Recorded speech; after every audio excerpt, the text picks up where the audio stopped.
I'm intervening, please. I must say this. We want the truth to come out. Peter Bleach, you looked quite amused when that conversation was going on. I'd like to tell our viewers that Peter Bleach was even more detailed than Neil Salk has been with his disclosures. And Peter Bleach has also gone on record to say that this was a raw MI5 operation to destabilize the Bengal government. Mr. Bleach, do you stand by that? I also want your response to the version given by J.K. Dutt tonight so far. Yes, I do stand by that version, and you know, I know J.K. Dutt well. He's a man of great reputation, and I don't doubt his personal bravery. He performed an excellent job at the Oberoi Grand, but really, it's terribly sad to see a man of Mr. Dutt's stature wriggling away from the truth. He knows very well that he was the clean-up merchant for the Indian government in this whole thing. He laid the smokescreen himself, along with his colleague who went to Latvia and threatened the crews of the Latvian pilots. I gave him and his colleagues a 30-page statement detailing every possible action that took place in this. And when it came to court at a later stage, his colleagues in the CBI denied that Mr. Dutt had ever been involved in the case. They said he'd never been to Kolkata and interviewed me. That's an absolute lie. I think, with the greatest respect to Mr. J.K. Dutt, he has a great deal of questions to answer in this matter, and he can't get past it with bluster, which is the usual way that these things are dealt with. Mr. Dutt, my question to you is, why was there a cover-up on your involvement with the handling of this whole case, and what happened to the 30-page testimonial which Peter Bleach is talking about tonight? As long as I was in the CBI, I don't think it was ever denied that I had gone to Calcutta. In fact, there have been TV shots which have been taken, photographs which have been taken when I was in Calcutta, when the accused persons were taken by helicopter and produced in Purulia. I don't think anyone could have denied that I did go to Calcutta, and at that the investigation, quite a bit of investigation had taken place while I was there. It was over there that I was able to go through the statements, different statements which had been given by Peter Bleach, and from those statements I was able to at least ascertain that there had been some meeting in Bangkok which had been attended by a person whom Peter Bleach only knew as Randy. He did not know his full name. And when we looked into the airline manifestos of passengers who had been to that place, Peter, we found that the name of this one person was Satyanarayan Gowda. And this is not something which Peter Bleach had revealed. In fact, it was in a very vague way in his statement about somebody from India having attended that meeting. And that is how we were able to get Satyanarayan Gowda's name. And then the investigation had moved on to Bangalore, where we had learnt that Peter, Satyanarayan Gowda has got his passport. Peter, yes, go ahead. Yes. Well, let's get back to the point. It pains me to see a man of Mr. Dutt's stature struggling like this. His colleague, Loknath Behera, who was at the time a superintendent of the police, it is a matter of record that I filed a petition before the Honourable Court in Calcutta asking that Mr. Dutt be called as evidence, and the CBI told the learned court that Mr. Dutt had never been to Kolkata, had never been involved in the investigation, in exactly the same way that the CBI denied that Superintendent Krista Brannerud of Interpol had ever carried out an investigation into this case. It's all a pack of lies. The fact of the matter is that the CBI knew very well that Kim Davey, or Mr. Neil Salk, as we know he is called now, was sitting in Denmark. But J.K. Dutt and his colleagues were sending people all over the world at the cost of the Indian taxpayer, South America, Australia, pretending to chase Kim P. Davey. They knew where he was. They never wanted him back because they were in on the deal. Okay, I want to hold up here. I have with me a copy of the PowerPoint presentation which had been made by the CBI. And with all respect, Mr. Dutt, I have a great deal of respect for you. I think some pages of this presentation look straight out of a comic book. Let me put out one page, for example. This is straight out of some comic book. Look at that. Is this the way the CBI investigates? They have a picture of Peter Bleach, they have thought bubbles, and on the basis of this information, they expect the whole world to tell us what was happening with this entire conspiracy. I mean, it's absolutely shocking here. Mr. Dutt, one needs to do a lot of explaining. Udayan, let me draw you into this discussion. Where are we reaching so far in this discussion? The bottom line theory is this. Let me say one thing. When you am I on? Yeah? Yes, you are on. Go on. See, when you showed this picture, I am not aware of this picture at all. And another thing which one must remember is that I was associated with the case in the beginning, but then somewhere my in question between to you, sir, is this. Then my question to you, sir, is this. I was no longer associated with the case. Then I have a question for you, sir. Because my charge had changed. I have a question for you, and then, Mr. Dutt. Let me tell you one thing. Answer my question, sir. I am not struggling with my answers because, to the best of my memory, what I recall, that I stand by. Then answer one question, sir. One question, please answer, sir. Yes. The CBI says that this operation was financed by two businessmen based in Hong Kong, a man called S. Throop and a man called H.M. Mack. They made the agreement with Nielsen, who is on television tonight, on September 22nd, 1995, to supply arms worth $450,000 to the Anand Margi. Tell me then, sir, how hard has the CBI gone after Mr. Throop? Where is Mr. H.M. Mack? Why has the truth been concealed as far as the story is concerned? I can hold up another paper from your own PowerPoint presentation, since I have read it in great detail. It mentions Throop. Tell the people of India tonight what happened to that angle. What happened to this angle, sir? Where the PowerPoint presentation is concerned, I do not recall making any such PowerPoint presentation, number one. Number two, when you talk about certain persons having financed this was a matter which was still under investigation while I was holding charge of the case.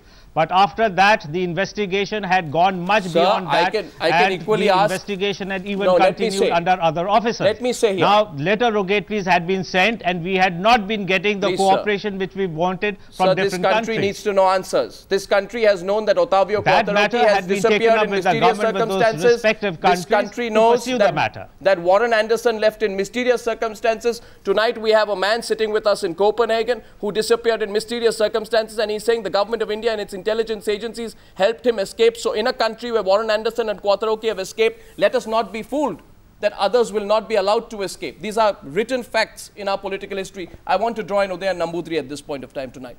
Udayan, there is one bigger charge that both Niels, and Peter Bleach are making.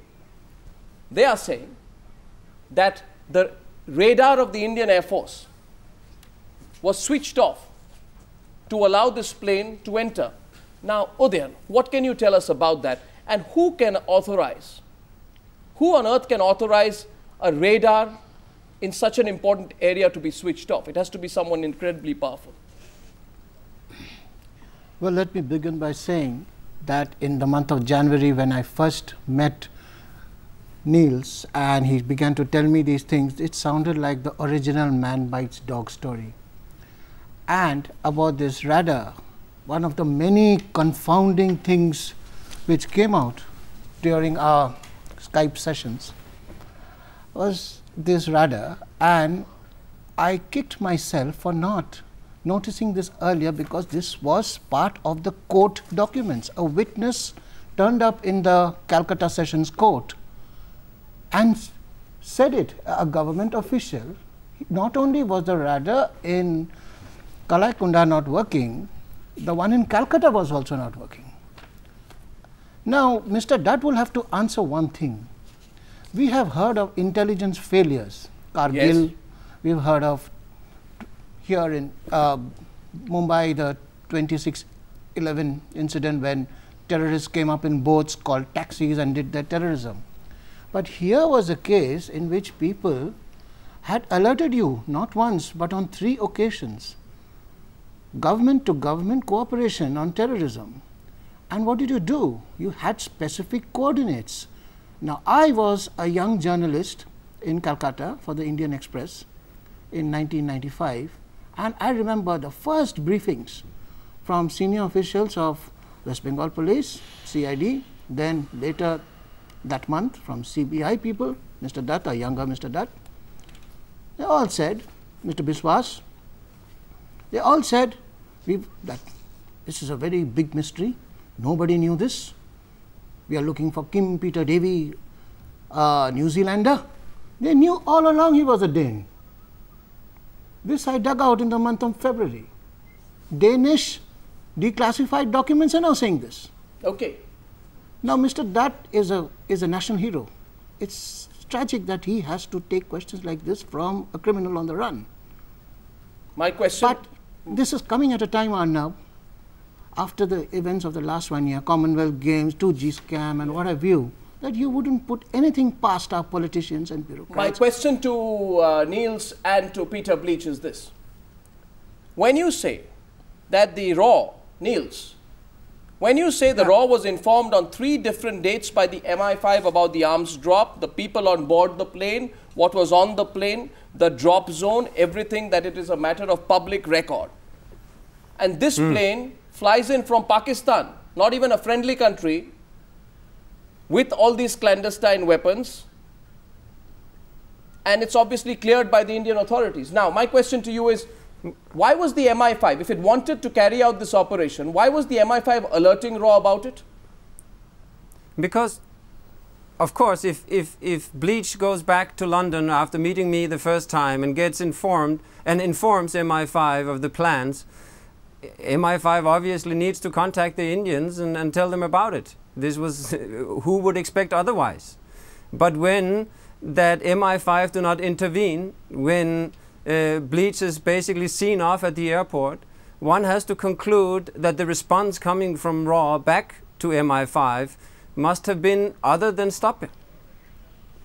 Peter, you knew about this whole operation. You were in it for the money at that point of time. You were making money out of this particular arms deal. In that case, why did you inform the MI5? What did you expect? And when you knew that this was a dangerous operation, why did you get on that plane? You knew the consequences. Well, I didn't know the consequences. That's the answer. And I want to mention the consequences at some stage to Mr. J.K. Dutt. But the fact of the matter is that as an arms dealer, I was a legal arms dealer. We have a duty to communicate the business that we're doing, and I did this. I was specifically told by MI5 that the Indian government wanted these guns to be delivered, and they told me that they would arrest the plane at Varanasi, and I was very surprised when the plane wasn't arrested at Varanasi. No, but if they wanted the guns to be delivered, why would they stop the plane in Varanasi?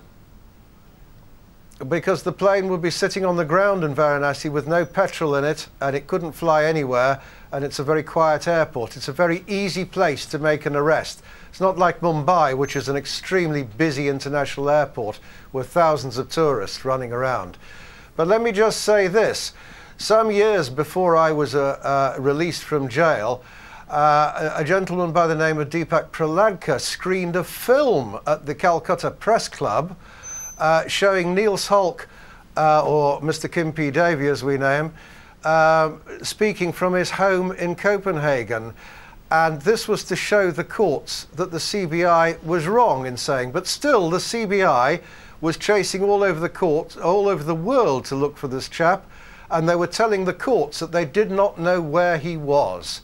Now, I wonder what Mr. J.K. Dutt says about that, because what Mr. Dutt actually did was he kept me in jail as a scapegoat because I was British, and really, if the truth be known, he hoped I would die in jail and that this whole thing would fall away.